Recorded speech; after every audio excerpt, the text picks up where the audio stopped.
वो तो मेरा काम है। तुम तो चिल्लाते जाओगे, बहुत से आते हैं बाबा जी हम आपका उपदेश नहीं सुनना चाहते। हमने कहा भाई बहुत अच्छी बात, हम उनसे बुरा कब मानते हैं। चोर आओ, डकैत आओ, ये आओ, सब आ जाओ, बड़े ध्यान से मेरी बातों को तो वो तो लेके रख लेना। अब मैं कुछ आपको सुनाना चाहता हूं। वर्ण व्यवस्थाएं थी, उसका आपने उल्लंघन किया, उसको तोड़फोड़ दिया, उसको बिगाड़ दिया, नष्ट और भ्रष्ट कर दिया, तो आप सब के सब लोग रो रहे। कोई ऐसा नहीं है कि जो नहीं रो रहा, सब रो रहे। अगर कहोगे नहीं भाई धनी मानी हंस रहे ना, वो तुमसे ज्यादा रो रहे, वो तुमसे भी ज्यादा भयंकर रो रहे। लेकिन तुम क्या कहते हो कि नहीं धनी हंस रहा। मैं कलकत्ते में बैठ के एक बगीचे में चुपचाप बैठा हुआ था, तो दो आदमी बड़े सेठ पास में बैठ गए और आपस में बात करने लगे। अरे क्या जमाना आया, क्या मुसीबत है कि दिन में खाना भी नहीं खा सकते हैं, क्या आफत है। इससे अच्छा तो यह है कि बेचारा ये गरीब सो रहा है, ये बड़े आराम में बड़े सुख में है, और हम इतने पैसे वाले, मकान वाले और सब कुछ होते हुए और इतनी परेशानी में। तो हमने कहा अरे सेठ जी क्यों आप चिल्ला रहे हो, पहले तो तुम ये देखो कि ये जो सो रहा है वो कौन है, उसको जगाओ। उसको जगा गया, भाई तुम कौन हो। कह लगे अरे बाबूजी हम तो ठेला चलाते हैं। कितना दिन में कमाते हो? बाबूजी बड़ी मुश्किल से 20 रुपए मिल जाते हैं। तो अरे भाई ये बताओ कि दुनिया में सुखी कौन है? कह लगे जिनके पास कोठियां, जिनके पास मोटरें, जिनके पास कपड़े, जिसके पास धन है और जिसके पास ये और जिसके पास वो बहुत सुखी। हमने तो देखा सेठ जी तुम कितना रो रहे थे, और ये क्या कह रहा है कि तुम सुखी और तुम कह रहे थे सुखी, दोनों ब्रह्म, न वो सुखी न वो सुखी। मैं भी वो सोच रहा है ये सुखी होंगे, ये सुखी नहीं। वो जो जिनके पास कोठियां, उनको भी वो तो बाबा जी जानते हैं, उनको कोई सुख नहीं। तब तो बाबा जी कहते हैं कि हमको कोई खरीद नहीं सकता। हिंदुस्तान में कोई पैदा ही नहीं हुआ कि बाबा जी को कोई अपने धन दौलत जवाहरात मकान और जमीन से खरीद ले। ये तो आप दिमाग से बात हमेशा निकाल देना, कोई हिंदुस्तान में बाबा जी को खरीद नहीं सकता। और बाबा जी इतने लक्ष्य के पक्के हैं कि मेरे पास बड़े बड़े नेता और लीडर और जो प्रधानमंत्री जो उनके लड़के चले गए वो भी मेरे पास पहुंचे और बड़ा उन्होंने लालच दिया। मैंने कहा इसका असर मेरे ऊपर में धूल के बराबर भी नहीं, लेकिन तुम देश का भला नहीं कर सकते, हम तुमको लिख करके देते हैं, आपके द्वारा देश का भला नहीं होगा। हम लिखते हैं आगे बड़ा आपके द्वारा नुकसान होगा देश का, और खूरेजी होगी देश की, और ये होगा और बर्बादी होगी और महंगाई होगा, सब जड़ दिया। और महात्माओं की बात नहीं मानोगे तो ये रास्ता खुदाली का नहीं, सब कुछ कह दिया। तो मतलब यह है कि बड़े लालच दिए जाते हैं। लोग सोचते होंगे कि शायद बाबा जी को कोई खरीद ले। यह हटाओ। अब मेरी बात बड़े ध्यान से यहां से आप शुरू करें। पहले तो ये आप बताइए कि आप किराए पर आए हो? ए बच्चियों मैं तुमको किराए पे लाया हूं? बोलो बच्चियों जोर से। कैसे को कह रही नहीं। तो ये बताओ बच्चे बच्चियों मैंने कुछ तुमको रुपया बांटा है? कैसे नहीं बांटा। अब एक बात तो आपकी है साथ हो गई, मेरे पास तो कोई बच्चा है नहीं, मैं अकेला फकत हूं।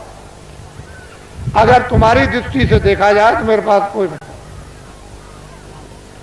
अब ये बताओ जब मेरे पास कोई बच्चा नहीं और मैं तुमको कहता हूं कि तुम किराए के मकान में, तो क्या मैं अमृत के मकान में? मैं भी किराए के मकान, आपको भी छोड़ना मुझे भी छोड़ना। तो जब मेरे पास बच्चा नहीं तो मोह किसका, लोभ किसका, झूठ किसका, वादा खिलाफी किसके लिए, चोरी किसके लिए, संग्रह किसके लिए? तो मैं ये समझता हूं कि ये जितने खड़े बैठे हैं बच्चे बच्चियां ये सब मेरे बच्चे हैं। उस दृष्टि से, ज्ञान दृष्टि से तो सब आप मेरे बच्चे हैं, और संसार की दृष्टि से आप अपने माँ बाप के बच्चे हैं। बात समझ में आई? मोटी बात को समझ लीजिए आप।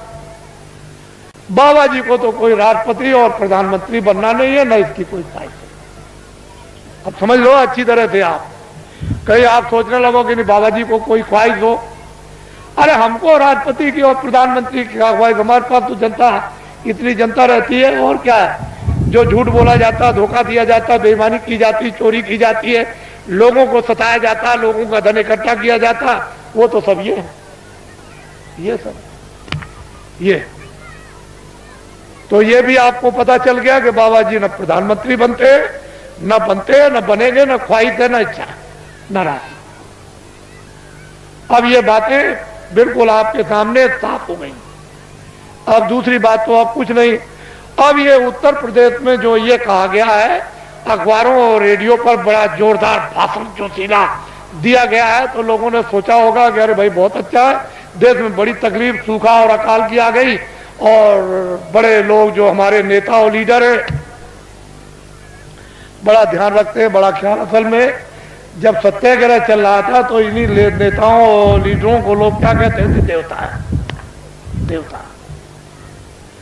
अरे हिंदुस्तान के लोगों, जब देश में 30 साल सत्याग्रह चल रहा था, उस समय पर कहा गया था कि अपने देश का कपड़ा तुम कपास पैदा करो खेतों में, और उसका मोटा दरी के बराबर सूत बुनो, और उसका तुम कुर्ता बनो और पैजामा या धोती, और वो उसका नाम है खद्दड़, उसको तुम पहनो तो देश आजाद हो जाएगा। हमने 30 साल ये सुना। क्षमा कीजिएगा, माफ कीजिएगा, ये सब स्पीचें पूरी 30 साल सुनी और अंग्रेजों का राज होश में देखा। उनके कर्मचारी, अधिकारी, और उनके अगर कहीं कोई घटना हो जाए, कहीं पर कत्ल की घटना हो जाए, तो सारे जिले के अधिकारी टूट पड़े। मजाल है। लेकिन क्या है? 6 पैसे तोला चांदी मेरे सामने, शुद्ध प्योर, कहीं मिलावट का नाम निशान नहीं। 12 रुपए तोला सोना मेरे सामने बिकता था। 6 पैसे मजदूर को मजदूरी मिलती थी, और बेईमानी का नाम नहीं था, और पूरा गुजारा होता था मेरे सामने। 1 रुपए का 60 किलो चावल, 60 किलो गुड़ और 60 किलो चना बाजार में बिकता था। देहातों में तो छोड़ दीजिए।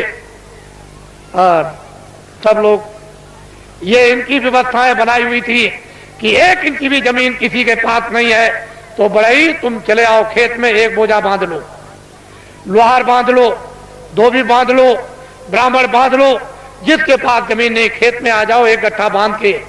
और 100 घर गांव में हुए तो 100 गट्ठे उसके 1 फसल पर हो गए। 2 फसलें होती थी 6 महीने के बाद।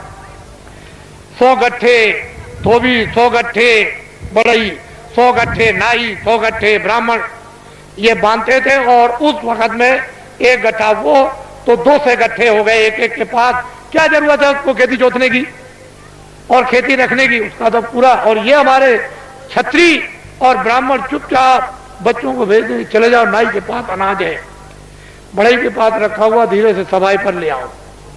और ये चुपचाप बेच करके बच्चों को अनाज रात को अंधेरे में, कि हम फसल आएगी घर में अब नहीं है तो जाओ ले आओ, और मैं ब्याज के सफाई पर दे देंगे। हमने देखा ब्याह शादी में ये छत्री और ये ब्राह्मण उन छोटे लोगों के काम, कपड़ा देना, ये देना, वो देना, अनाज देना, दूध देना, और फिर घी देना, लकड़ी देना। किसी तरह की छोटे को कोई तकलीफ नहीं हो पाती थी। हमने देखा। कोई छोटों के साथ अन्याय तो कर ले, हम देखते थे। तो हमने देखा 30 साल सत्याग्रह देखा। क्षमा कीजिएगा, 48 में आजादी मिली, 5000 भी हिंदुस्तान में खद्दड़ पहनने वाले नहीं थे।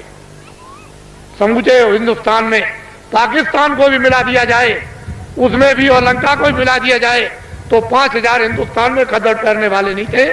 जब यह कहा गया कि देश आजाद हो गया, खद्दड़ पहन लो, कह लगे हम नहीं पहनेंगे। अपने घर और मकान कौन जलवाएगा, कौन बर्बाद कराएगा, इतना खौफ था। और एक दिन की आवाज पर इन बच्चों ने 1 करोड़ ने टाट। चलो जंगलवासियों, चलो चलो जंगलवासियों, आप अपनी जगह पर रहो बच्चों, वहीं धीरज के साथ सब लोग उसी जगह बैठे रहो, अपनी अपनी जगह पर बैठे रहो।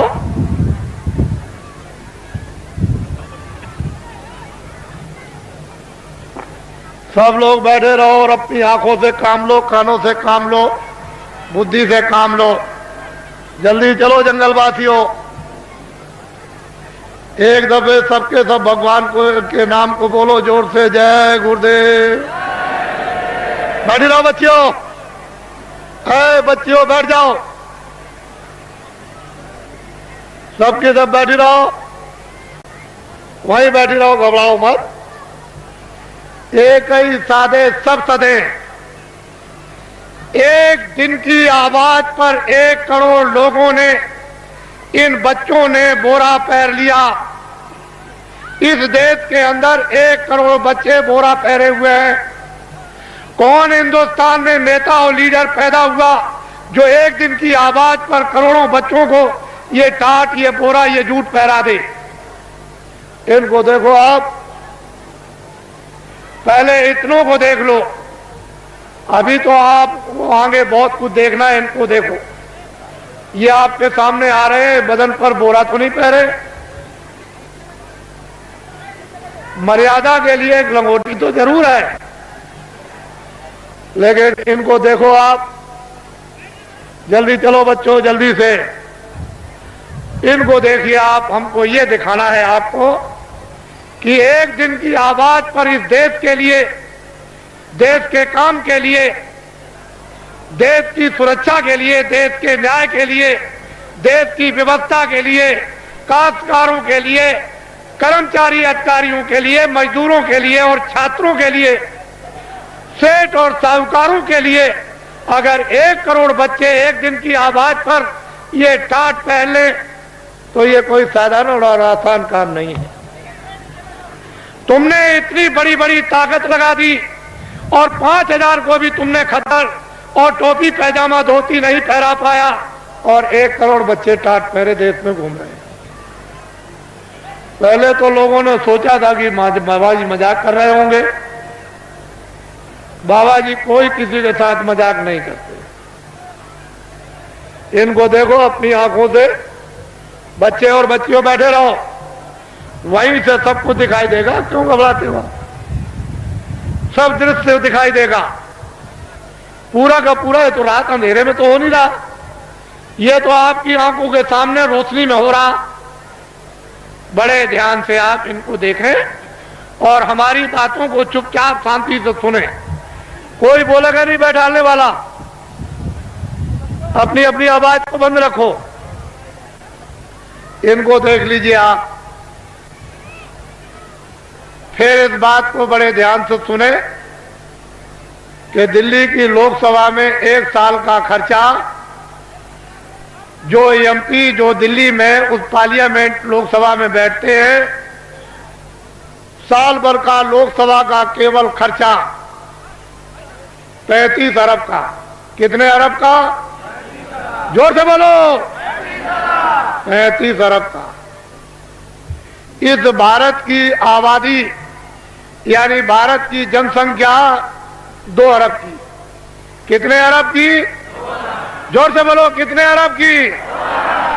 मैं आपकी बुद्धि से पूछना चाहता हूं कि दिल्ली की लोकसभा में एमपी बैठ करके, शासन करने वाले बैठकर ढंडोरा पीट कर रखवार रेडियो पर कि 80 करोड़ 80 करोड़ और 80 करोड़ का लोकसभा में बैठ करके बजट बनाया जाए, तो मैं आपसे मोटी बुद्धि से पूछना चाहता हूं,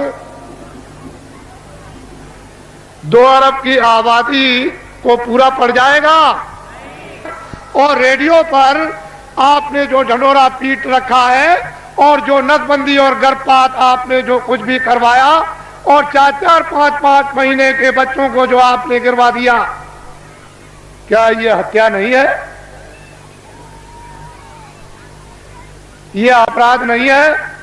अंग्रेजों के राज में एक भी अगर गर्भपात गिराया जाता था और पता चल जाए अधिकारियों को, तो न्यायालयों में जाकर के उसको सजाए मौत की सजा होती थी। आए देशवासियों, क्या वो कोई कानून नहीं था?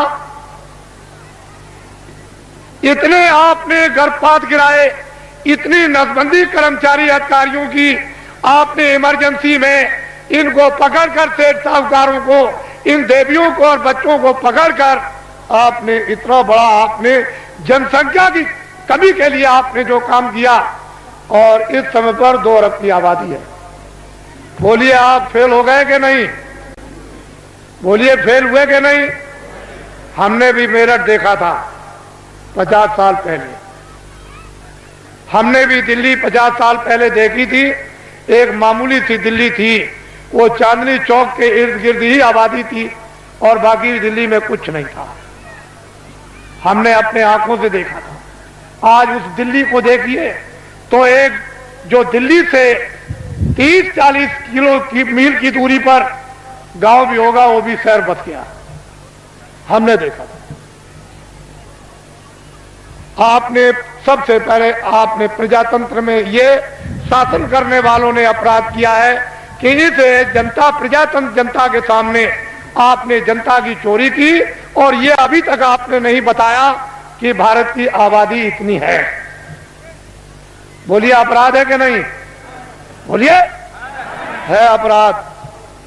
ये सबसे बड़ा अपराध भारतीय संविधान ये कहता है, बड़ा भारी अपराध है। जनता की प्रजातंत्र में चोरी नहीं करनी चाहिए, और आपने क्यों चोरी करके रखा इसको मैं बताना नहीं चाहता। मैं आपसे सबसे ये पूछना चाहूंगा, आप तो गृहस्थ आश्रम में बाल बच्चों में रहते हो, क्या आदमी अपनी स्त्री से कोई घर का या बाहर का राज छुपा सकता? कोई आपका गोपनीय भेद आपका यानी स्त्री से आप छुपा लेंगे?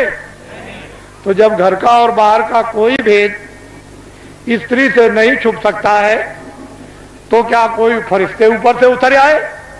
मान लो अगर कोई विदेशी देश का आदमी विदेशी देवी से, औरत से शादी करे, तो शायद हो सकता है कि वो बहुत बड़ा हो गया है, वो अपनी स्त्री से अपना राज छुपा लेगा? नहीं छुपाएगा। तो ये बताओ कि देश का आदमी विदेशी औरत से शादी चलते फिरते में करे, मंदिर भी ना हो और मस्जिद भी ना हो और मुल्ला भी ना हो और पंडित भी ना हो और दरिया का किनारा भी ना हो और कोई मंदिर और मठ भी ना हो, गिरजाघर भी ना हो, और चलते में अगर शादी कर ले तो उसको राजा बना दोगे? तो आपने ये सबसे बड़ी गलती क्यों की? भारत के प्रधानमंत्री ने विदेशी स्त्री से शादी की है, और आपने ये अपराध क्यों किया कि उसको राजा बनाया? क्यों आपने ये अपराध कर डाला, ये बताइए। ये देश के लिए, जनता के लिए, ये अपने गौरव के लिए, अपनी जाति समाज के लिए ये क्या छोटा अपराध है? अब ये बताइए, जब आपने प्रधानमंत्री राजा बना दिया तो कोई गोपनीय अपनी स्त्री से राज छुपा सकता है? तो ये सिद्ध और साबित हो गया कि मंत्रालय का, फौज का और उनका, और जो योजना बनाते हैं, जो कमजोरियां हैं इस प्रजा की, इस जनता की, इस देश की, इस हथियारों की, उड़ने वाले हो, मारने वाले हो, जो कुछ भी फैक्ट्रियों का उत्पादन हो या संग्रह हो, वो सब विदेश में चला गया। मैं एक बात और आपको ये बताना चाहता हूं, उस समय पर ये राष्ट्रपति जो आए तब तो नहीं थे, लेकिन हमारे सरदार राष्ट्रपति थे जो रिटायर हो गए।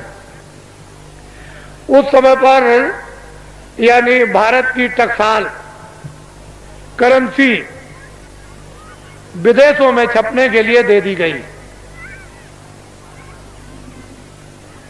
टकसाल और करेंसी विदेशों में छपने के लिए दे दी गई। भारत का संविधान और भारत की नीति, आप एमएलए और एमपी और मतलब यह है कि जो भी संसद सदस्य हों, वो राष्ट्रपति से शपथ ग्रहण करते हैं कि हम अपने भारत का, भारत की जनता का, भारत के विकास का और फौज के सामान का हम कोई भी प्रतिज्ञा करते हैं, गोपनीय भेद किसी विदेशी को नहीं बताएंगे और अपनी करेंसी किसी विदेश में नहीं छपवाएंगे। फिर राष्ट्रपति न्यायाधीश, जो मुख्य न्यायाधीश दिल्ली में रहते हैं सुप्रीम कोर्ट में, उनसे शपथ लेते हैं कि हम कोई भारत की जनता के खिलाफ यानी गोपनीय ऐसा राज ओपन नहीं करेंगे जिससे हमारे देश का और भारत की जनता का नुकसान हो जाए। और अगर आप ये गोपनीय राज भारत और भारत की जनता का, फौज और फौज के सामान का अगर आपने ओपन कर दिया तो संविधान का अपराध आप लोगों को लग गया। वो करेंसी टकसाल विदेशों में छपने लगी। मैं ये बताना चाहता हूं कि जो टकसाल, जो करेंसी विदेशों में रुपया छप रहा और छपाया जा रहा और बताया जा रहा, क्या उस पर राष्ट्रपति के कोई हस्ताक्षर हुए? आपको ये बताया गया राष्ट्रपति द्वारा कि हस्ताक्षर हो गए राष्ट्रपति के विदेश में भारत की करेंसी इस देश को चलाने के उत्पादन के लिए और खुद और समृद्धि के विकास के लिए बाहर छपाई जाएगी। कोई राष्ट्रपति और उपराष्ट्रपति का कोई दस्तखत हुआ आपने कभी सुना? तो आप क्या छत्री हो? क्या हो आप? कौन सी मूछ लगाई आपने? कौन से बाल लगाए? और फिर क्या तुम छत्री हो? क्या रखते हो बुद्धि? और क्या तुम वीरता रखे हो? तुम्हारे पास में क्या ज्ञान है?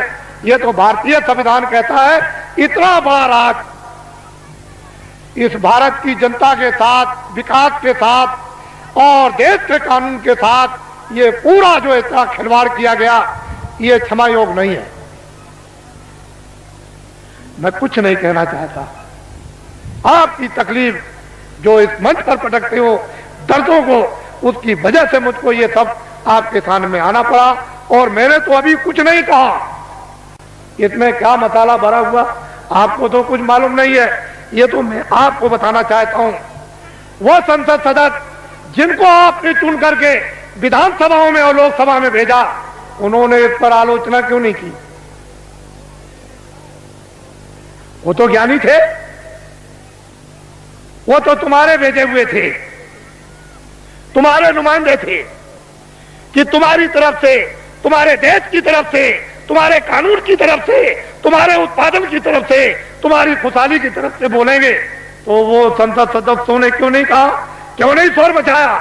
उनको दिल्ली में शोर मचाने की जरूरत नहीं, लखनऊ में शोर मचाने की जरूरत नहीं।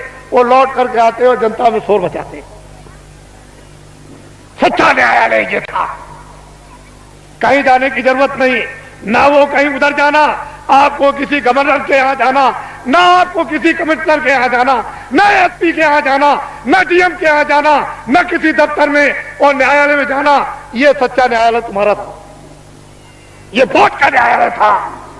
जब तुमको ये अधिकार मिला तो तुम यहां चिल्लाते आकर के कि वो करेंसी जो है बगैर राष्ट्रपति के दस्तखत के, बिना उपराष्ट्रपति के दस्तखत के वो करेंसी विदेशों में छापी जा रही। अब तुम्हारे पास क्या रह गया?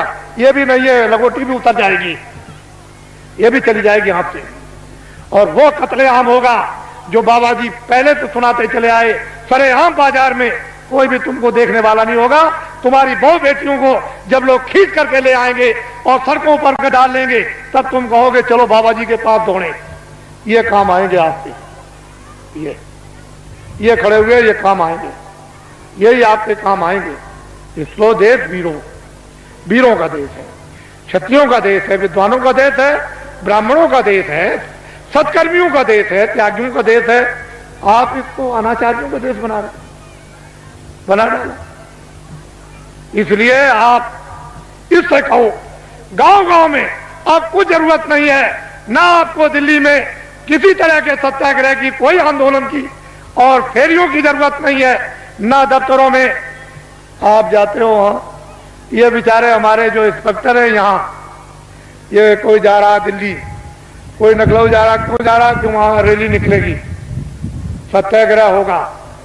आज इसका सत्याग्रह, कल उसका सत्याग्रह। आप उस मजिस्ट्रेट का, उस डीएम का, उस बेचारे जो रक्षा करते हैं उनका समय तो वहां चला गया, तब तक डकैती हो गई, तब तक यहाँ कत्ल हो गया। तुम चिल्लाए दरोगा जी, तुम चिल्लाए एसपी साहब, ये तुमने क्या कर दिया? और वो बेचारे चले गए वहां उनको बचाने के लिए। अरे ये क्यों करते हो?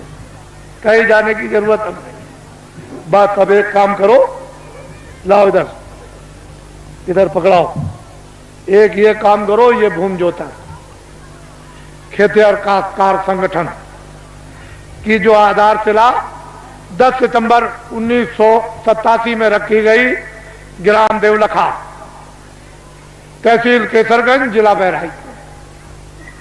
लोगों को मालूम नहीं था, वो तो मजाक समझते थे कि बाबा जी मजाक कर रहे, आधारशिला कितने आदमियों के बीच में, ये तो आपको कोई इतने आदमी इकट्ठे नहीं कर सकता। उनको तो ये पता नहीं था कि बाबा जी इतनी जल्दी जल्दी काम करेंगे। तब तक फौरन घोषणा हो गई, 5, 6, 7 को फौरन चलो हरदोई और काम का आप भूम जोता खेतर का कंडे, हमको शक्ति दो, हमको ज्ञान दो, हमको बल दो। देखो आप फिर देखिए, आप इस झंडे को ले लो। इस झंडे को लेने के बाद किसी की रैली में नहीं, बाबा जी की अपील है, किसी के सत्याग्रह में नहीं, कोई धरना नहीं देना, किसी मजिस्ट्रेट को या किसी एसपी को, किसी कमिश्नर को और किसी डीएम को या किसी अधिकारी कर्मचारी को वहां जाकर के उसका घेराव नहीं करना। इस झंडे को ले लो। अगर आप लोगों ने अपना झंडा जो ले लिया, जो आपका झंडा मैं पकड़े हुए हूं, मेरा झंडा तो ये बाद में बनेगा, अभी तो आपका झंडा है। अगर मैं इस झंडे को ले लेता तो आप कहते बाबा जी मेरा झंडा तो है नहीं, तो आपका झंडा, ये आपका झंडा मेरा नहीं, मैं तो इस झंडे को लिया। ये देखो वो, मैं तो वो काम कर रहा था और वो झंडा टाट वालों का, दूरदर्शी का, वो अलग है और वो आपका झंडा उधर फैल रहा।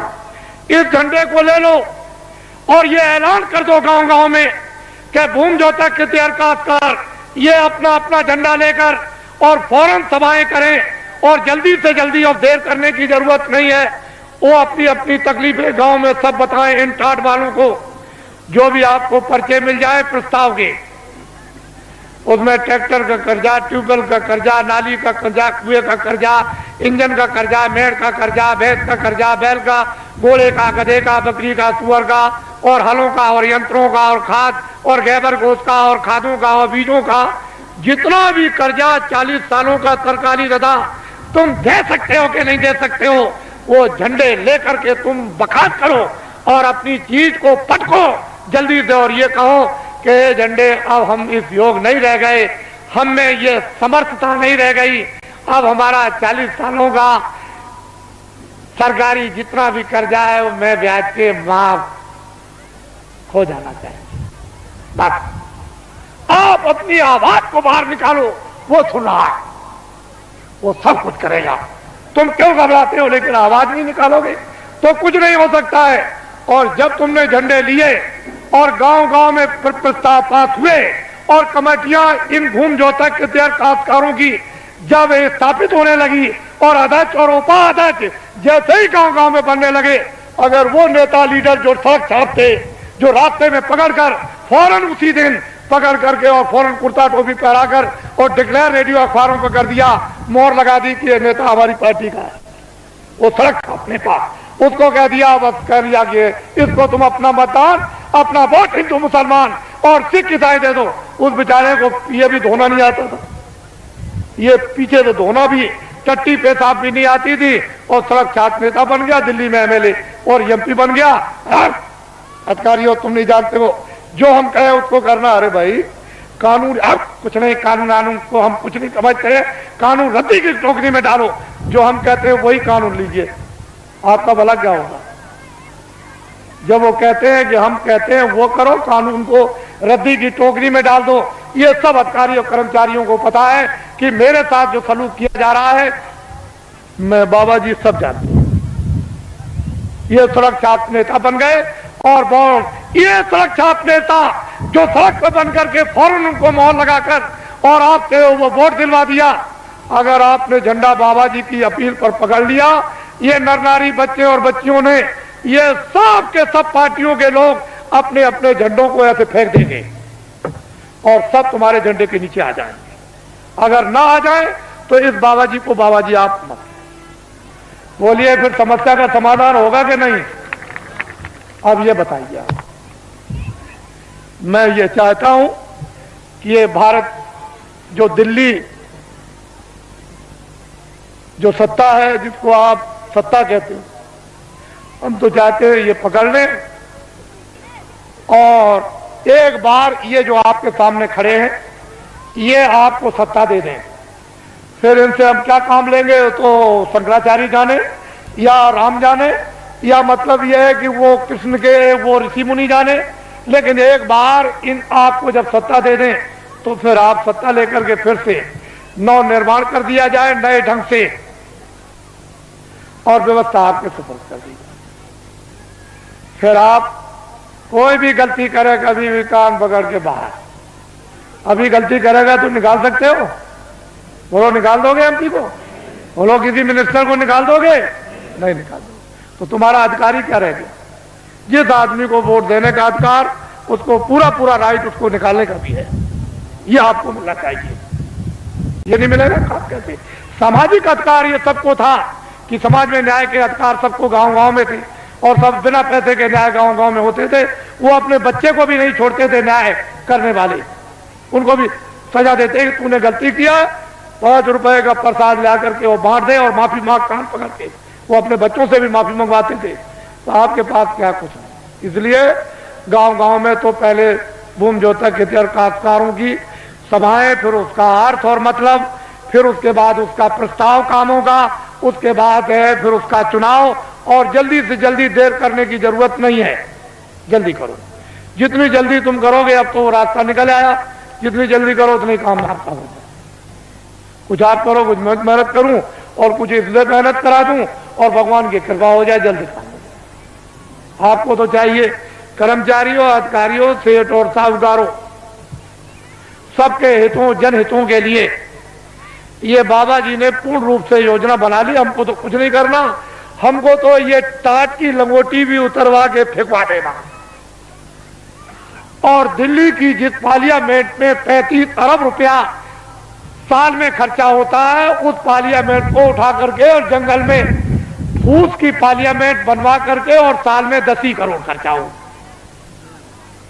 और इन लगोटी के या गैर लगोटी के द्वारा देश का एक बार संचालन करा दिया जाए और दुनिया को यह दिखा दिया जाए, ये हिंदुस्तान की बात नहीं, दुनिया को यह दिखा दिया जाए कि 40 वर्षों का हिंदुस्तान का सरकारी कर्जा लदा हुआ भूमि जोतक खेती काश्तकारों पर वो माफ, और कर्मचारी अधिकारियों को जितना वेतन, यानी छोटे से छोटा और बड़े से बड़ा 10,000 वो, और सेठ और साहूकारों की जो काली ब्लैक मनी है वो सब की सब बिना अपराध और बिना किसी टैक्स के ये सब की सब व्हाइट करवा दी जाएगी।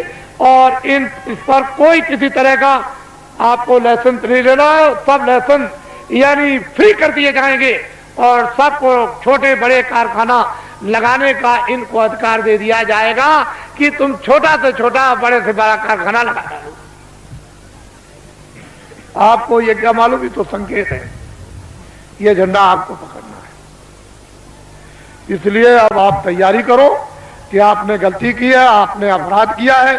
एक तो वास्तव में मानवता का, इंसानियत का अपराध, फिर विधान का अपराध, फिर ईश्वर की तरफ से, फिर ऋषि मुनि महात्मा रामायण गीता की तरफ से, आप कुरान की तरफ से गुनहगार। अब गुनाह आपका कब जाएगा? ये जो आपकी दौलत को लोगों ने पनडुब्बियों में, तोपों में, हवाई जहाजों में, इसमें सामान के लाने, सामान के ले जाने में, हीरे जवाहरात की खदानों में इकट्ठा करने में, और फिर ये योजनाओं के बनाने में, और बाहर से जो कर्जा ले आए उसमें से 75% ये सब खा गए विदेशी बैंकों में। 22 मुल्कों में, यही आपके पास में नेपाल है, यहाँ के मिनिस्टरों ने, लोगों ने इतना रुपया नेपाल की बैंकों में जमा कर दिया है। इतना रुपया जमा किया, अगर नेपाल का ही खाली रुपया हिंदुस्तान का जमा किया हुआ अगर वापिस आ जाए तो जितना भी बाहर से आप कर्जा ले आए हो वो कर्जा और ये ब्याज, ये पूरा का पूरा अदा हो जाएगा और बहुत सा विकास भी हो जाएगा। इतना यार नेपाल में रुपया आपका जमा, जो भारत की गरीब जनता का आपने जमा किया है, और ये सब कुछ पता चल गया है। इसकी सबकी इंक्वायरी कौन कराएगा? ये भूमि जोतक खेती और काश्तकार ये कराएगा। हमने तो ये कह दिया है कि दफ्तरों का ऑडिट करवा दिया जाए तो 20-20 साल की सबको सजा होगी, लेकिन हमने अपने कर्मचारी अधिकारियों को पूर्ण रूप से जनता के सामने बता करके निकाल दिया कि ये कोई भी मतलब ये भ्रष्ट नहीं है, इनमें से कोई भी भ्रष्ट नहीं है, न कर्मचारी, न अधिकारी, न छोटे न बड़े, न पुलिस के और न पुलिस के अधिकारी, न इनकम टैक्स, न सेल टैक्स, और हमारे सेठ साहूकार भी नहीं है और छात्र भी नहीं है और हमारे काश्तकार भी भ्रष्ट नहीं।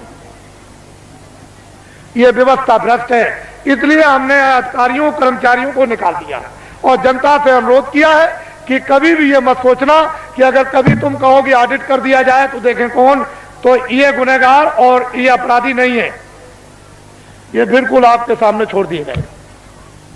अब ये कौन आएगा गिरफ्त में, जहां से संचालन होता है, ये तो उनके ऊपर आकर के पड़ेगा कि आपने कर्मचारी अधिकारियों को काम क्यों नहीं करने दिया। तो कहीं ना कहीं तो बात फंसेगी आकर, लेकिन ये बिल्कुल निकल जाएंगे।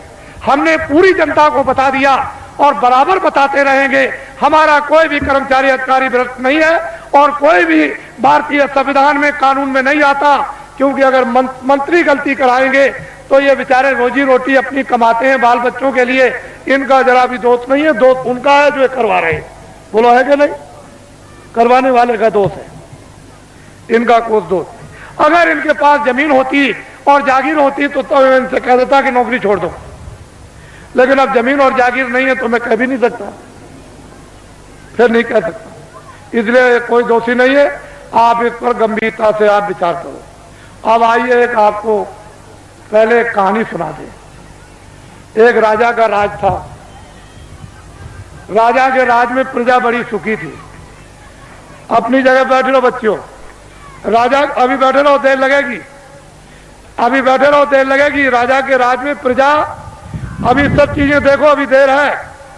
राजा के राज में प्रजा बड़ी दुखी थी, सुखी थी, हर तरह से संपन्न थी, न्याय से, खुशहाली से, समृद्धि से, सोने से, चांदी से, कपड़ों से, अन्न से, व्यवहार से, उठने से, बैठने से, सेवा से, मोहब्बत प्यार से, सबसे सुखी थी। 2 बच्चे थे, राजा ने अपने बच्चों को महात्माओं के आश्रम में पढ़ने के लिए भेज दिया। अकस्मात कोई सहयोग की बात, अकस्मात राजा का देहांत हो गया। प्रजा बहुत रोई, मेरा धर्मात्मा, मेरा बड़ा पुण्यात्मा, मेरा राजा, बड़ा अच्छा राजा हमारा चला गया, अब हमारी देखभाल कौन करेगा। तो लड़कों को बुलवाया विद्वानों ने कि भाई बिना राज के राज तो ठीक नहीं है, तो इसलिए एक काम करो कि अब भाई ये तो स्थान ग्रहण कर लो। तो जो बड़ा बच्चा था उसको बैठाया कि अब तुम राजा बन जाओ, ये तुम्हारी प्रजा और तुम राजा हो जाओ।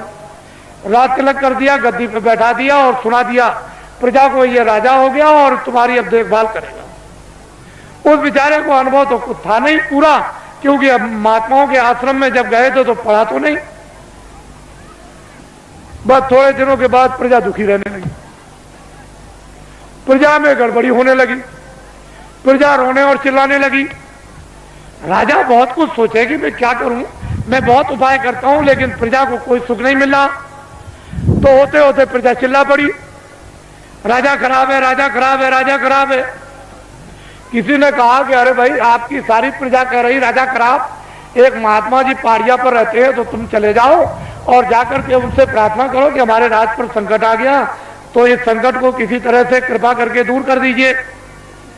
राजा गया, बेचारा गया पहाड़िया पर, देखा वहां महात्मा, उनको प्रणाम किया और कहा कि राजन तुम आप कैसे आए, इतनी देर तुमने कैसे की?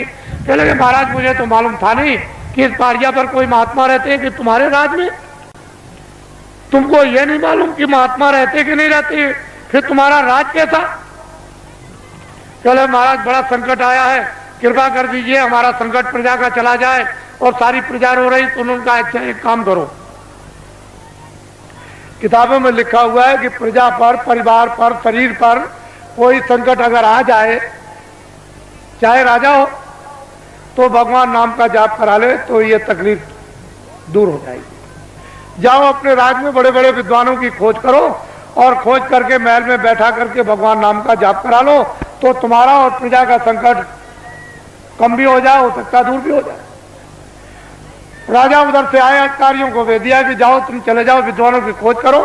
एक विद्वान मंदिर में जल चढ़ा रहे थे शिव जी के, जब बाहर निकल के आए तो देखा चंदन लगा हो। आप कौन है?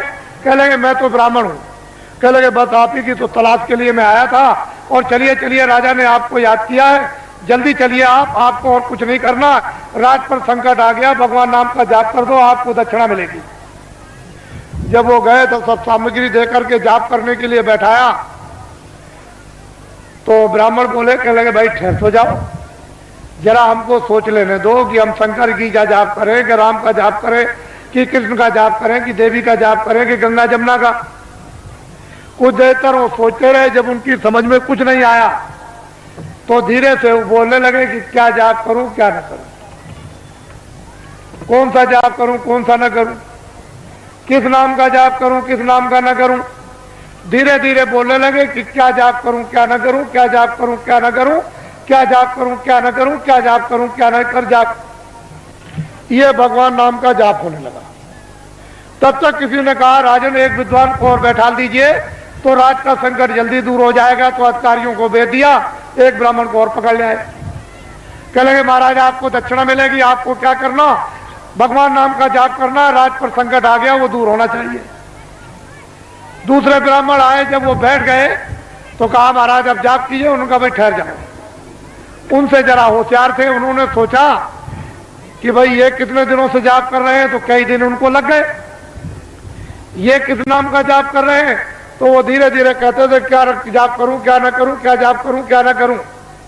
तो दूसरे विद्वान कहने लगे जो ये करे सो मैं करूं, जो ये करे सो मैं करूं, जो ये करे सो मैं करूं, जो ये करे सो मैं करूं, जो ये करे। तब तक किसी ने कहा कि राजन अगर एक विद्वान को और बुला करके बैठा दो तो राज संकट जल्दी दूर हो जाएगा। तो दौड़े अधिकारी दौड़ाया तो तीसरे ब्राह्मण को और पकड़ लाए।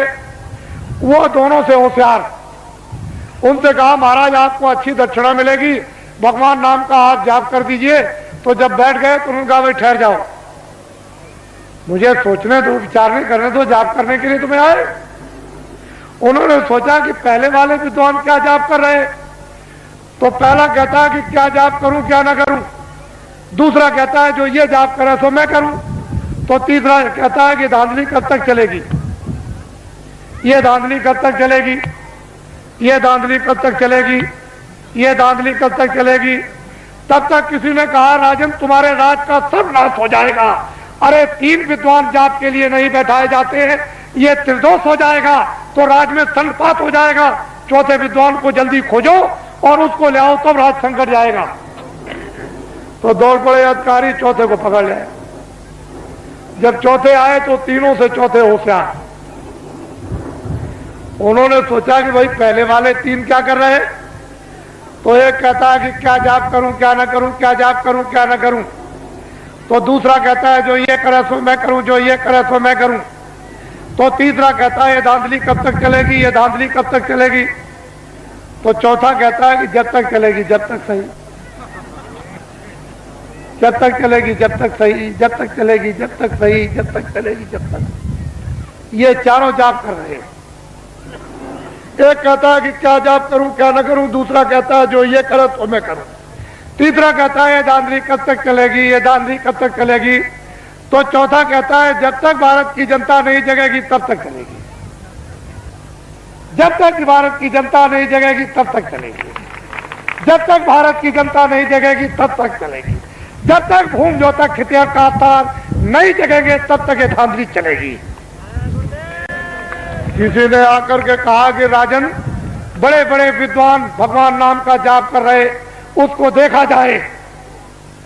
तो आगे कहा मंत्री ने कि चलो सिपाहियों, राजा जाप देखना चाहते हैं। सिपाही गए, विद्वानों से कहा कि अरे विद्वानों, मंत्री और राजा आपके जाप को देखने के लिए आ रहे। कह लगे कोई चिंता फिक्र मत करो, कब आ रहे, कितने बजे से आएंगे, इतने बजे से आएंगे, चल पड़े। बस वो सब के सब विद्वान जोर से बोलने लगे क्या जाप करूं क्या ना करूं, जो ये करे तो मैं करूं, जो ये करे तो मैं करूं, ये धांधली कब तक चलेगी, ये धांधली कब तक चलेगी। तो चौथा विद्वान कहता है जब तक राजा साहब नहीं आएंगे तब तक धांधली चलेगी, जब तक राजा साहब नहीं आएंगे तब तक धांधली चलेगी। तो राजा साहब ने जब कानों से सुना कि अरे, एक कहता है कि क्या करूं जाप करूं क्या ना करूं, दूसरा कहता है कि ये करे तो मैं करूं, तीसरा कहता है धांधली कब तक चलेगी, ये धांधली कब तक चले, चौथा कहता है जब तक राजा साहब नहीं आएंगे तब तक चलेगी। तो राजा साहब ने कहा अरे बदमाशों, मैं आ गया, अब तुम्हारी बदमाशी नहीं चलेगी। आप तो अभी क्या मालूम, आप लोग घबराओ मत, ठहर जाओ, वहीं बैठे रहो और उस जगह को आजाद मंत्री बनाओ तो सबसे पहले गांव में जाने का कोई बुजुर्ग मिल जाए, छत्री मिल जाए, ब्राह्मण मिल जाए, कोई बुजुर्ग मिल जाए तो टाट वालों को सबसे पहले पैर छूना चाहिए। पहला काम तुम्हारा यह है। और कभी भी तुम किसी अधिकारी के सामने और कोई भी छत्री मिल जाए, ब्राह्मण मिल जाए, पुरुष मिल जाए, उसके सामने तुम कभी कुर्सी पर मत बैठना। तुम्हारी कुर्सी ये जमीन है, खड़े हो जाओ, फिर पीछे घूम जाओ। ये जो बैठे विराजमान है ये आप सब आपके क्षेत्र के और के भी है, तो आप पहले इसको भी प्रणाम करो।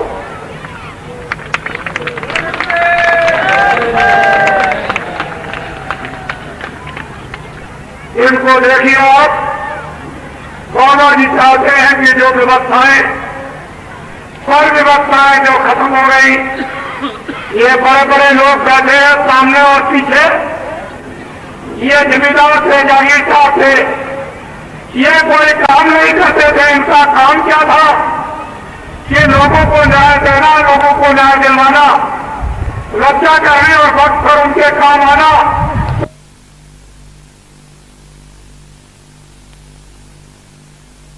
या नहीं,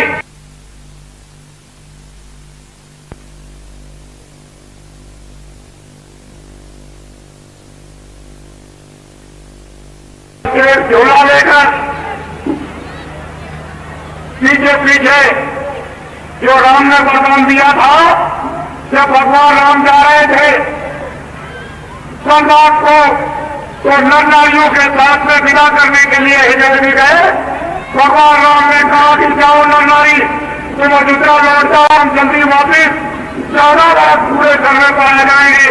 तो नर और नारी तो चले गए, लेकिन अयोध्या के हिजड़े नदी के किनारे पर गए। जब भगवान राम लौट कर आए और नदी पार करने लगे तो वहां बहुत लोग पड़े हुए, पूछा तुम लोग कौन हो, क्या सरकार हमको अयोध्या के हिजड़े यहाँ कैसे पड़े हुए हो कि सरकार आपको विदा करने आए थे, जब आप वनवास 14 वर्ष के लिए जा रहे थे तो गए क्यों नहीं कि सरकार आपने नरनारियों को आदेश दिया था कि तुम अयोध्या लौट जाओ, हम नर नानी। तो हम सरकार से अगर आपके आदेश के प्रति आपका आदेश नहीं हुआ तो ये पड़ गए। उन्होंने कहा जब तुम 14 वर्ष से हमारी तरह तुम समस्या करते रहे कि सरकार पूछ लीजिए आप। चले जाओ, हम बहुत प्रसन्न और खुश हो गए। हम तुमको ये वरदान देते हैं कि जब कलयुग आएगा तो दिल्ली का राज तुम हिंदुओं को दे दिया जाएगा। और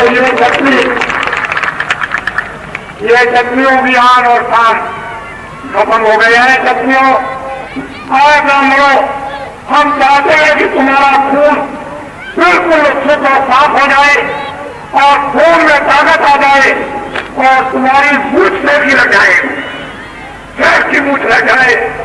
और अब तुम्हारा ये फिर से खून साफ करने का और शेर की मूछ लगाने का ये काम है कि गाँव में तुम जल्दी से जल्दी चलो और होम योद्धा के साथ साथ ये वैचारिक क्रांति का ये आप ये झंडा उनको पकड़ा दो। ये तुम्हारा काम है। अब तो तुम्हारा खून साफ हो जाएगा और तुम सबसे कहलाओगे। ये तो परिश्रम करना ही पड़ेगा, इससे अब तुम बच नहीं सकते हो। ये तुम्हारे लिए बहुत उत्साह है और इससे भी अगर कठोर काम आएगा फिर तुम क्या करोगे? ये तो अभी सत्ता करो, खड़े हो जाओ और पीछे घूम जाओ। ये इस मैदान में हमारे बहुत से मनाना और प्रेरक का सामान आया है। ये लोग ये कहते हैं कि सामान का हमको पैसा दे दीजिए। क्या पता है ये सामान लेना हमको किराया मिले न मिले। ये अविश्वास महात्मा ऋषियों मुनियों के साथ कभी नहीं होता था। ये अविश्वास इसलिए सबसे पहले आप जिन लोगों ने अविश्वास इस धर्म में और धर्म के काम पर किया है उनको भी आप प्रणाम करो। और हम विश्वास से एक पैसे की गलती नहीं, और जो कुछ भी आपने सामान दिया है उसका आपको पूरा जो वादा किया है कि हम किराए पर देते हैं पूरा किराया आपको मिलेगा। किसी को किसी चीज की घबराने की जरूरत नहीं। जब तुम आश्रम कराओगे बाबा जी तुम सही बैठे रहे तो हमारे नाम से लाखों रुपए का सामान ला सकते हो। लेकिन लोग जानते हैं कि एक नए पैसे की गलती नहीं, हल हो जाओ, फिर पीछे घूम जाओ और फिर तेजी से पीछे घूमो। ये हमारे अधिकारियों ने बहुत मेहनत की, कर्मचारियों ने, और हमारे जो स्कूल का ये मैदान है छात्रों का, उन्होंने शायद लोगों ने जिन्होंने इस मैदान में योगदान दिया। खड़े हो जाओ, ये हमारी माताएं आई है जिससे तुम पैदा किए हो, फिर वो प्रणाम करो। ये हमारी माताएं हैं, तुम इनके पैदा हुए तो प्रणाम करो। इनके सामने तो वादा कर रहे हो, ये वादा एक भी झूठा नहीं होना चाहिए, क्योंकि ये वादे प्रतिज्ञा इनके सामने तुम बस समझ लो, जिन्होंने इनके सामने का वादा पूरा कर दिया बस समझ लीजिए, वो मुझे प्राप्त कर जाएगा। और माताओं के सामने का जिसने वादा पूरा नहीं किया वो समझ लीजिए आप कि चला गया। जैसे सोने की लंका रावण की चली गई वैसे ही खड़ा हो जाओ, फिर पीछे घूम जाओ और फिर सब पीछे घूमो। मैं जरा सबका दर्शन करूंगा, क्योंकि सब बच्चियां हैं, बच्चे हैं, सोचते हैं बाबा जी दूर खड़े हुए हैं तो जरा नजदीक से देख ले। सभी इच्छा करते हैं कि बाबा जी को नजदीक से देखा जाए, तो बैठे रहो, आप घबराओ नहीं, मैं उधर से आऊंगा और सबका दर्शन करता हुआ फिर जाऊंगा।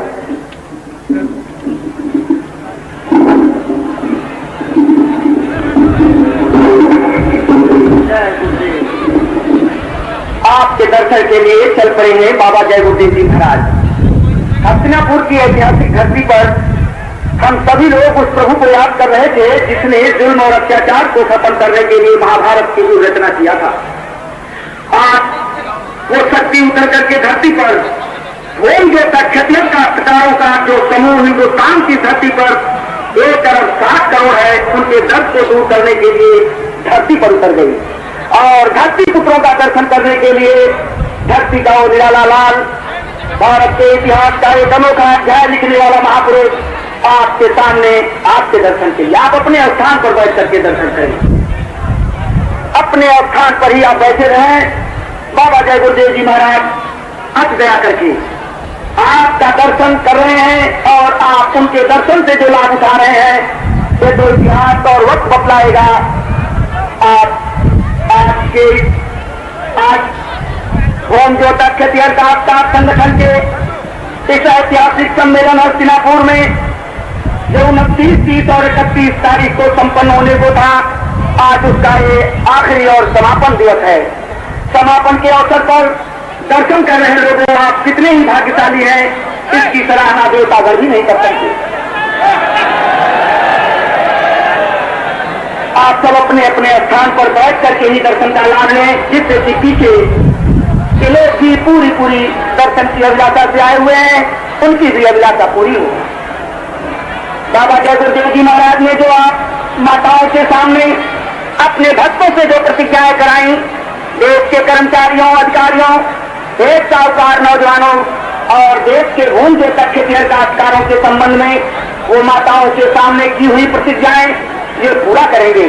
बीच में गुरु हैं आज इस हस्तिनापुर की ऐतिहासिक धरती पर। जय गुरुदेव।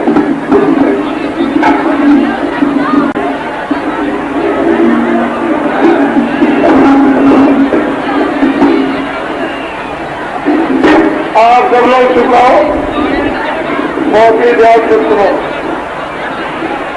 ये अवसर बार बार नहीं मिलता, बड़ी मुश्किल से ये अवसर मिला। इनकी तरफ तुम लोग सबके तो बैठ जाओ, सबके तो बैठ जाओ, बैठो जंगलवासियों, बैठ जाओ, बैठ जाओ, बैठ जाओ बच्चों, बैठ जाओ बच्चियों, बैठो, खड़ी मत जाओ, बहुत ही ध्यान से सुनो। पहले वो लोग इस बात को अच्छी तरह से सुन लें कि लखनऊ में कोई कार्यक्रम लखनऊ में कोई भी कार्यक्रम फरवरी में नहीं होगा। लखनऊ में कोई कार्यक्रम फरवरी में नहीं होगा। अगले महीने में कोई कार्यक्रम लखनऊ में नहीं होगा। मैं 13 फरवरी और 22 फरवरी के बीच में जा रहा हूं आपके सौराष्ट्र में भावनगर के पास, जहां पर सोमनाथ मंदिर है। वहां धूमजोता खिटियार खास लोगों ने वहां आह्वान किया है और बड़ी संख्या में, जहां सोमनाथ मंदिर है सौराष्ट्र में, उसी के पास में ये कार्यक्रम होगा। लेकिन तारीख उसकी 13 और 22 फरवरी के बीच में होगा। उसकी घोषणा मैं कल हो सकता है करूंगा, लेकिन आपके लिए तो उसमें कुछ नहीं, बड़ी दूर है और आप तो वहां जा भी सकते हो। ये वही के लोगों के लिए है। मैं लौट करके वापस आऊंगा तो मथुरा में होली का कार्यक्रम मथुरा में होगा। और 13 फरवरी को उत्तर प्रदेश के सभी जिलों में धूमजोता खिटियार खासकार संगठन का वैचारिक ये सम्मेलन होगा। एक ही तारीखों में, चाहे 7 जिले हो चाहे 55 जिले हो, एक ही तारीख में पूरे उत्तर प्रदेश के जिले में धूमजोता खिटियार खासकार संगठन का सम्मेलन होगा। और 22 फरवरी को, जो आगे महीना आ रहा है आज के बाद में, 22 फरवरी को उत्तर प्रदेश की सारी तहसीलों में, जितने भी उत्तर प्रदेश में तहसीलें हैं, उन सभी तहसीलों में एक ही तारीख को धूमजोता खिटियार खासकार संगठन का सम्मेलन वैचारिक क्रांति का होगा। इसको याद रखेंगे अच्छी तरह से। होली का कार्यक्रम मथुरा में होगा। उसके बाद जब मार्च का महीना लग जाएगा तो मैं फौरन अभी उड़ीसा में जा रहा हूं, जहां धूमजोतुओं का बड़ा विशाल कार्यक्रम, यानी उड़ीसा में 7 जिलों में बड़े जोर से चल रहा। वहां लोगों ने आह्वान किया है कि आप वहां पर जल्दी से आ जाइए और ध्यान से बात को सुने अच्छी तरह से। ये आज अंतिम दिन है। 29 और 30 और 31 जनवरी को आपके हस्तापुर में ये तीनों दिन कार्यक्रम आपके समक्ष में। मैं इतने समय में बहुत कुछ तो आपको नहीं बता सकता और इतना आप समझ भी नहीं पाओगे, लेकिन फिर ये बात सभी जितने धूमजोता खिटियार खासकार आए हुए हैं जो खेती का काम करते हैं, वो कान खोल के सुन ले। और जंगलवासियों, ये हमारे धूमजोता बहुत परेशान तकलीफ में है। 40 सालों पर इन पर कर्जा लगा हुआ है सरकारी। ये 40 सालों का सरकारी सबसे बड़ा कर्जा ट्रैक्टर का, और ट्रैक्टर भी उसके साथ जोड़ लिया गया। जितने भी ट्रैक्टर के साथ जुड़े हुए जितने भी कर्जे सरकारी, वो मैं ब्याज से धूमजोता खिटियार खासकारों का सरकारी 40 सालों का जो कर्जा मैं ब्याज के कौन माफ करेगा? पहले तो आप इनको देखिए, आपको तो हम छोड़ भी दें, लेकिन माताएं जो सामने बैठी हैं उनको नहीं छोड़ सकते। ये आपके सामने है और मेरे सामने है। ये भी मेरे सामने, आप भी मेरे सामने, और पीछे बैठे हुए वो लोग भी मेरे सामने। मैं चारों तरफ आपके मध्यस्थ का, मुझे अपना मध्यस्थ समझे। मैं इनको आदेश दूंगा कि ये काम कर दो, इनका काम क्या होगा वो काम कर देंगे। बस मेरा काम इतना रहेगा, मैं सिर्फ पूछूंगा कि जो मैंने इन माताओं के सामने प्रतिज्ञा की, वो 40 सालों का सरकारी कर्जा माफ हुआ कि नहीं, और 1 करोड़ आदमी मैदान में इकट्ठे होंगे। 1 करोड़ के बीच में बाबा जी पूछेंगे, जब वो सब के सब ये कह देंगे हाथ उठाकर, कागज को अपना साथ ले ही जाएंगे, जो पक्का कागज इनको मिलेगा जिस पर सरकारी मोहर होगी मजिस्ट्रेट का और बैंक का मैनेजर, वो सब उस पर लिखा होगा पूरा का पूरा कि 40 सालों का सरकारी कर्जा इस तारीख तक सब कसम में ब्याज पे माफ कर दिया गया। उस पर लिखा होगा अब किसी तरह कोई कर्जा नहीं। जब ये खासकार कह देंगे तो बाबा जी सच्ची बात मानेंगे, इसको कह देंगे। ये हमारे जो कर्मचारी अधिकारी जिनको कह दिया भ्रष्ट है, जिस व्यक्ति ने कर्मचारी अधिकारियों को कह दिया कि ये भ्रष्ट है, उसको इस्तीफा पहले ही दे देना चाहिए था।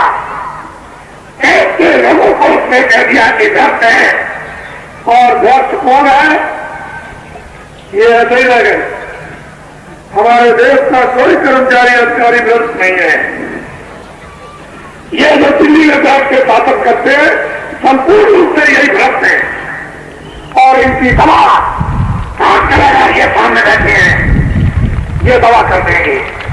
इनको रास्ता अभी तक मालूम नहीं था, लेकिन अब इनके सामने रास्ता आ गया। घबराने की जरूरत नहीं, बाबा जी की अपील है। ये अपना झंडा पकड़ लो, किसी की रैली में बाबा जी की अपील पर कोई भूल तक के यानी रैली में नहीं जाएगा, ना उनके सत्याग्रह में, ना वो कमिश्नर का गिराव करेगा, ना एसपी का करेगा, ना डीएम का करेगा। किसी भी दफ्तर में गिराव करने की जरूरत नहीं, और न वो बिजली के बारे में पूछता है, न वो गन्ने के बारे में पूछता है। और फोन जो तक कामकाज को ये चाहिए कि ये झंडा अपना पकड़ ले। सबसे पहला काम ये झंडा अपना पकड़ ले। अगर एक के दादे से सब काम न पूरे हो जाए तो जो बाबा जी को आप सजा देना, सजा दे देना।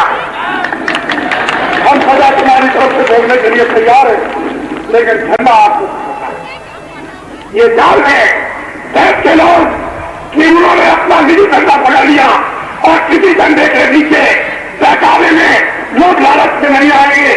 और कभी कोई लोग लालच मत, बहुत तुम लोग लालच में आए, बड़े बड़े तुमने झंडों के लिए नारे लगाए कि जिंदाबाद मुर्दाबाद, इससे निकल गए वहां नारे लगाए, उस झंडे के नीचे उससे निकल गए वहां फिर झंडे, सात के झंडों से निकलकर। और मरीज बनने की जरूरत नहीं, अपना झंडा ले। अगर तुम्हारा मर्ज न चला जाए तो हमसे कहना, ये झंडा लो।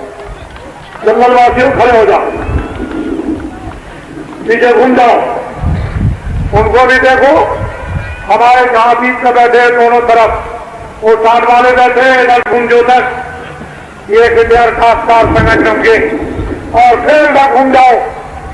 सामने ये हमारे आए हुए हैं, ये कुछ सुनने के लिए बाबा जी के मस्तक में ऐसी नवीन नवीन योजनाएं जो आपको शब्द में भी मालूम नहीं होगी, इस खोपड़ी में है। लेकिन हम वो बता क्यों दे, क्यों कि मुझे तो कोई लोग लालच है नहीं।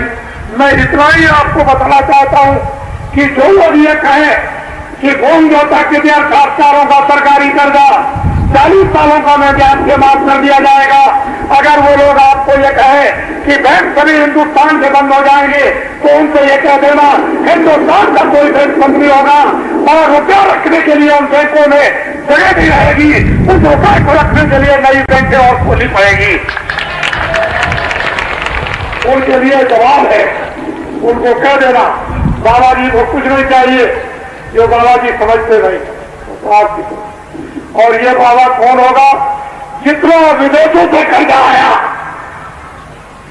इस भारत के विकास के लिए, इस जनता की सेवा के लिए, वो तो 75% खर्च कर गए। बाबा जी जब तुम झंडा पकड़ लोगे अपना किसी की रैली में और सत्याग्रह नहीं जाओगे, और दिल्ली की सत्ता जब आपको दे दी जाएगी तो बाहर के विदेशों के राष्ट्रपतियों को बुलाया जाएगा। बोलिए आपने कितना कर्जा दिया, सबसे पहले इस कर्जे को माफ कीजिए। मैं पहला व्यक्ति हूंगा कि जो विदेशों से कर्जा मिला वो पहले कर्जा आपसे माफ करवा दूंगा। आ जाओ, जब भारत का विकास हो जाएगा तो विश्व के जिन्होंने कर्जा दिया उन राष्ट्रपतियों को बुलाऊंगा और ये कहूंगा कि भारत हमारा सिर और गौरव धर्म का है, ये अपना कर्जा मैं ब्याज के वापस ले जाऊंगा, वापस ले जाऊंगा। हमारे देश का नाम सदा से होता आया और वो हमारा सिद्धांतवादी देश है, चरित्रवान सदाचारी। लेकिन इन लोगों ने ये हिजरों के पीछे आप लग गए बरदान में, अब तो वस्ती खत्म हो रहा है उनका, और तुम भी अब तक जाओगे। अब क्या है, पीछे घूमो, सब सामने घूम जाओ और एक दूसरे से प्रणाम करो।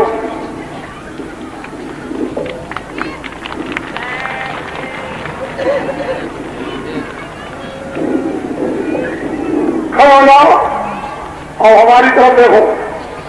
और अब हम आप अपने आपको और हमको हम आप दोनों मिलकर खड़ा।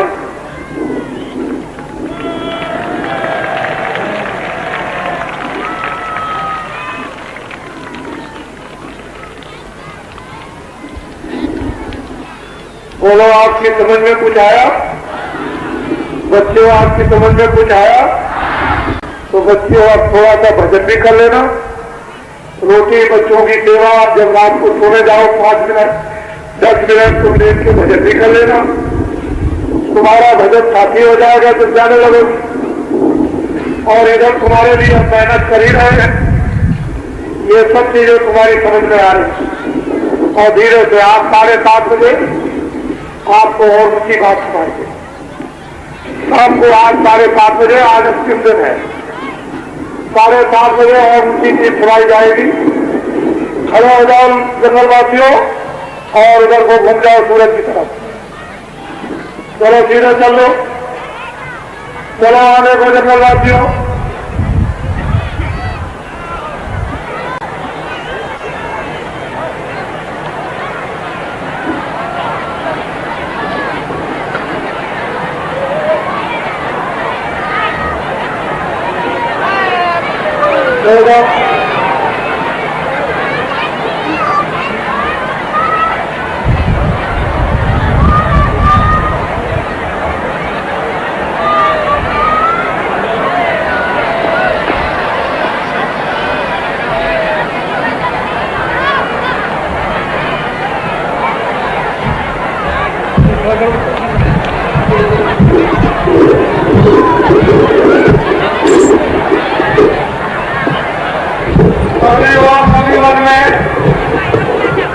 अपने भाई उनमें प्रकार करेंगे, किसी को दिखाने की जरूरत नहीं है।